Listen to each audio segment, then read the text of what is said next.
why he matters to Christians, and the second concerns why he matters to the world.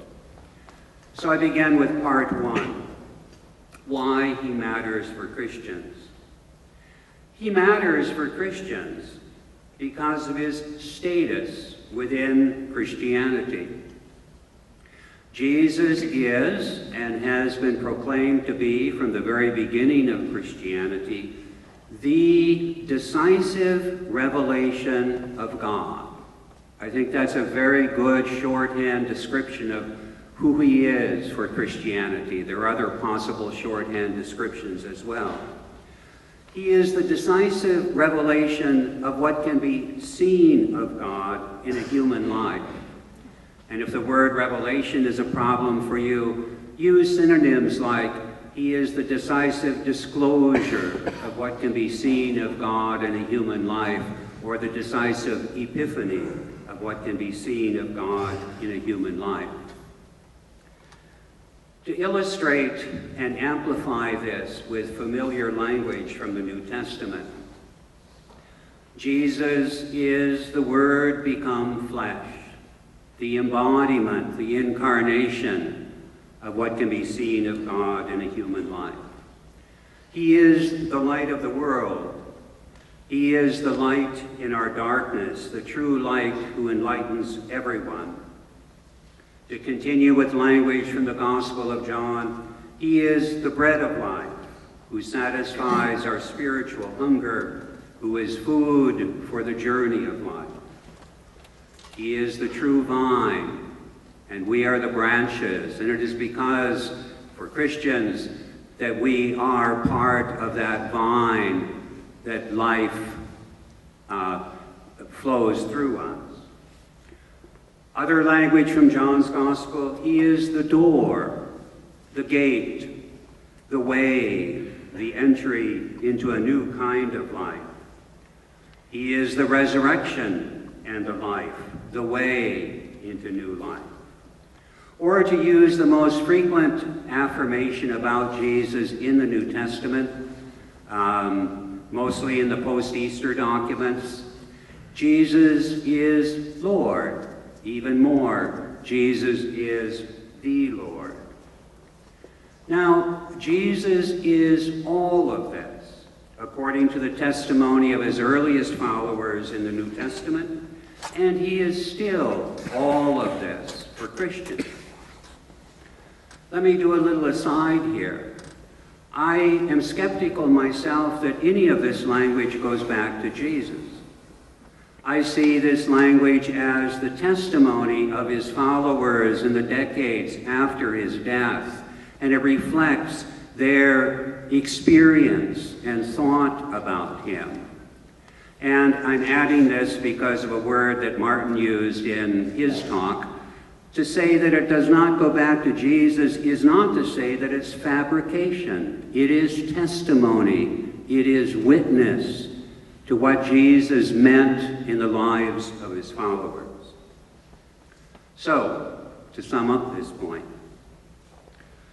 Jesus is the central figure of the Christian tradition, and he is spoken of with the most exalted, elevated language that his followers knew, both from the Jewish world in which many of them lived and in the larger Mediterranean world in which all of them lived.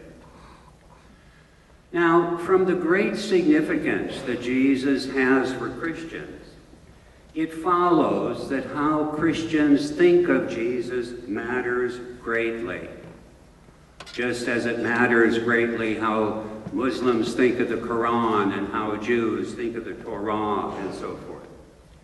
What was he like? What did he teach? What did he do? And this is what the historical study of Jesus is about.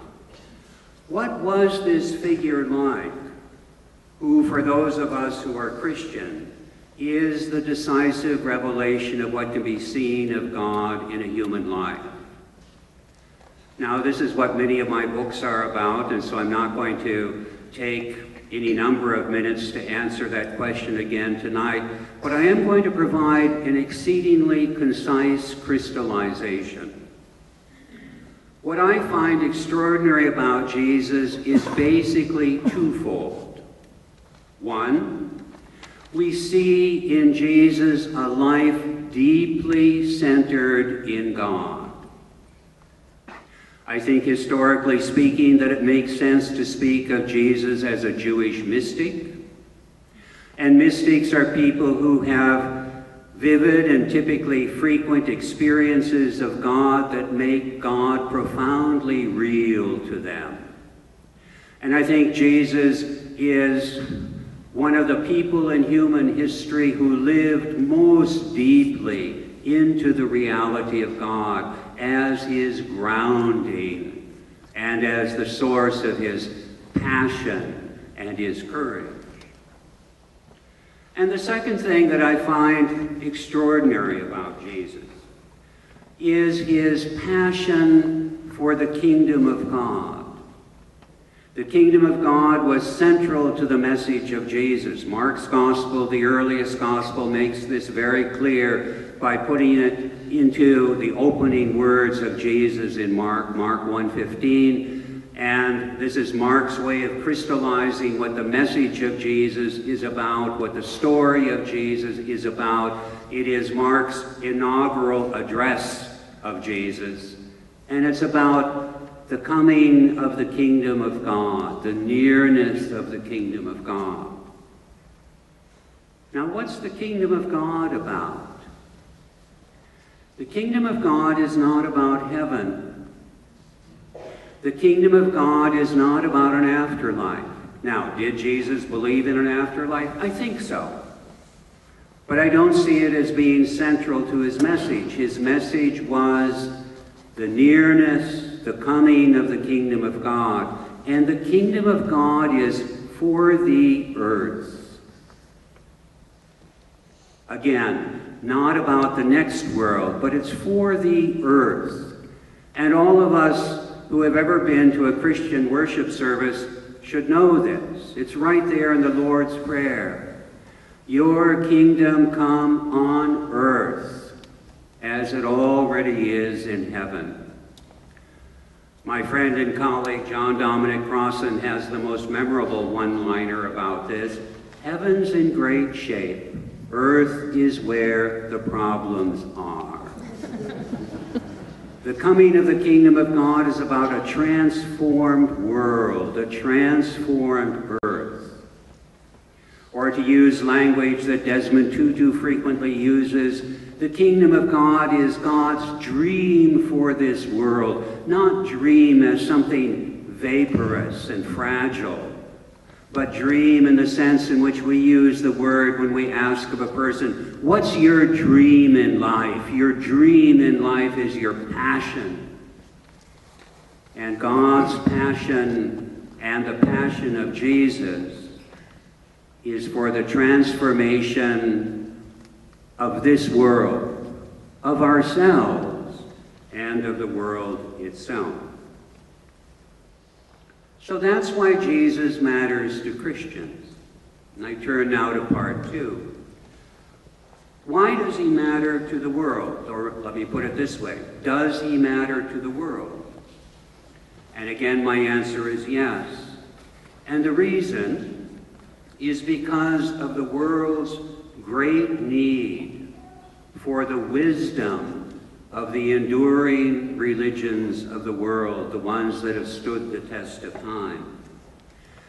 And the language I'm using in that statement I owe to Houston Smith, whose name many of you will recognize. He has spoken here at OSU at least a couple times, maybe even 3 times.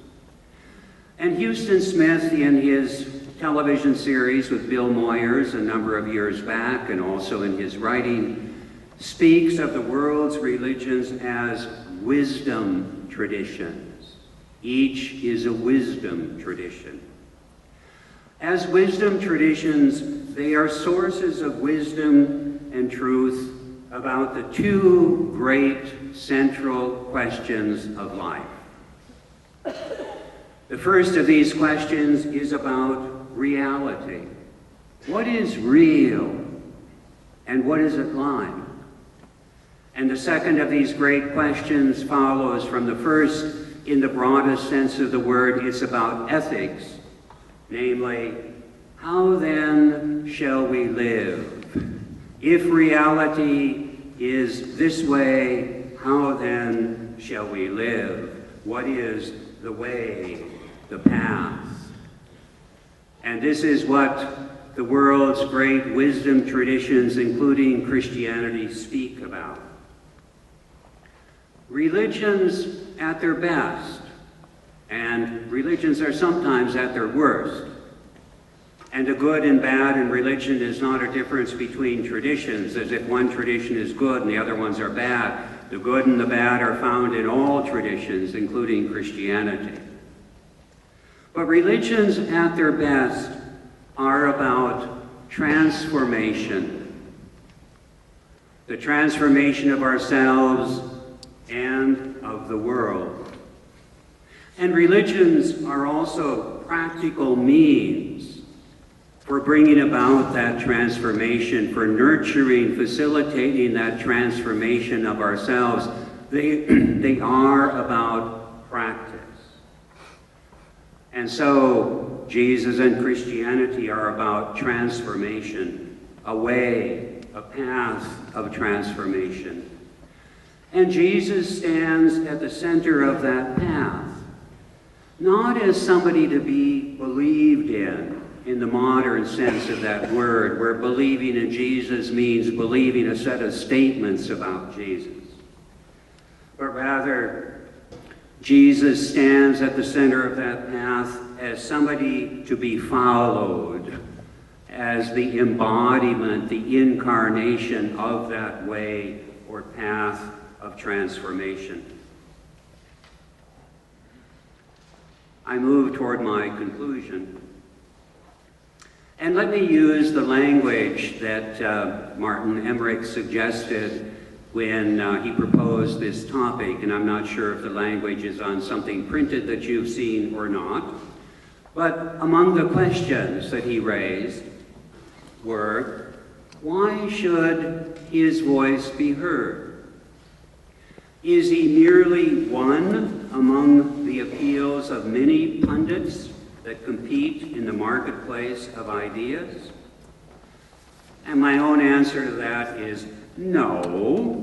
He's not merely one voice among the appeals of many pundits, not just another voice like, to use Martin's examples, Karl Marx or Bob Dylan, and I forget the third one, but I think the point is made. Not just another voice like Glenn Beck or Rush Limbaugh, or to move to the other end of the spectrum, Michael Moore or Rachel Maddow. And when the choice is presented as he's either the ultimate voice or he's nothing special at all, then it's like all or nothing at all. And I simply don't agree with that. Why is it not adequate to say that Jesus is like the Buddha, like Muhammad, like Moses, to name the central figures of some of the other great religions? Utterly extraordinary figures, utterly remarkable figures, first magnitude figures in the constellations of religion, not just some of the many pundits who compete in the marketplace of ideas. Now, for me as a Christian, Jesus matters more than these other figures. But that's because I'm Christian. If I were Muslim, Muhammad would matter more than these other voices. If I were Buddhist, the Buddha would matter more than Jesus and other voices. And if I were Jewish, Moses and the prophets would matter more to me than Jesus. And so it seems obvious to me that as a Christian, I don't need to say Jesus matters and they don't. I don't need to say, he's the revelation of God, and there are